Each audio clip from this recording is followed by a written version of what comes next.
Polycystic ovary syndrome, or PCOS for short, is a reproductive and metabolic syndrome impacting around 10% of women worldwide.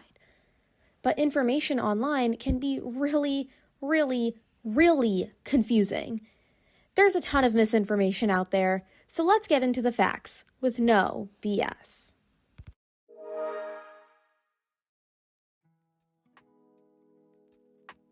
Myth number 1. PCOS means you have diseased ovaries. If you felt this way, you're valid because PCOS does have ovary in the name. But researchers recently learned it's more of a hormonal issue and less of an ovarian one. PCOS is characterized by having an excessive amount of testosterone. This can be caused by hyperinsulinemia, having too much insulin in your bloodstream. If you have insulin resistance, it means your body isn't using insulin to process sugar. So when your body realizes that it hasn't processed sugar, it makes more insulin to compensate. But insulin can actually imitate a different hormone that tells your ovaries to make testosterone. Insulin also lowers SHBG, a protein that normally prevents testosterone from having free reign in your bloodstream. So what you end up with is a lot of insulin and testosterone just floating around. This hormonal imbalance is what creates many of the symptoms we see in PCOS. Myth number 2. If you have PCOS, you have ovarian cysts. Cysts are common fluid-filled sacs that can be found in a person's ovaries.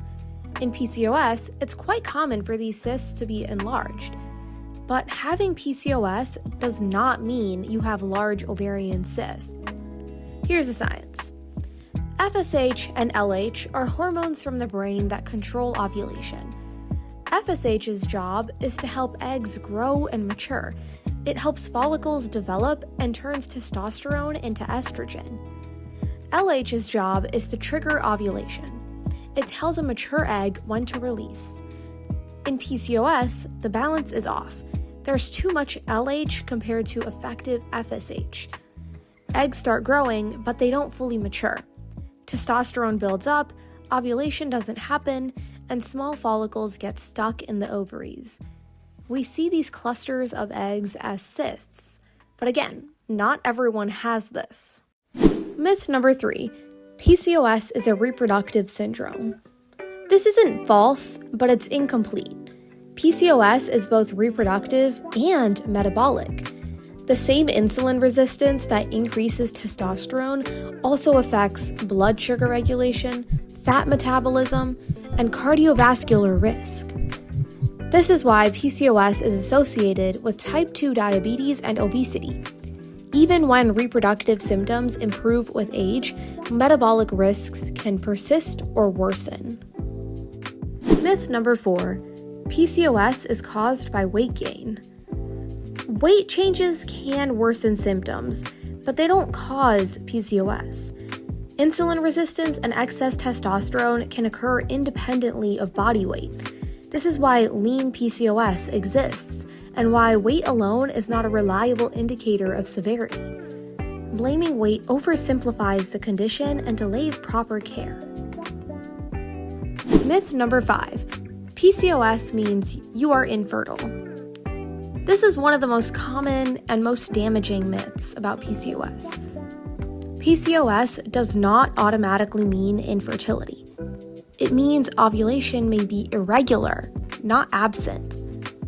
In PCOS, eggs often begin developing but don't consistently mature and release because of hormonal imbalances. But it doesn't mean the eggs are unhealthy or permanently unavailable. PCOS is better described as a condition of subfertility, not infertility. This last one's not a myth. Mental health. Women with PCOS experience higher rates of anxiety and depression than the general population. Hormonal imbalances, insulin resistance, and chronic inflammation can all influence brain chemistry and stress regulation. At the same time, visible symptoms like acne, hair changes, and irregular periods, along with a delayed diagnosis, can significantly impact self-esteem and quality of life. That's why mental health screening and support are increasingly recognized as essential parts of PCOS care.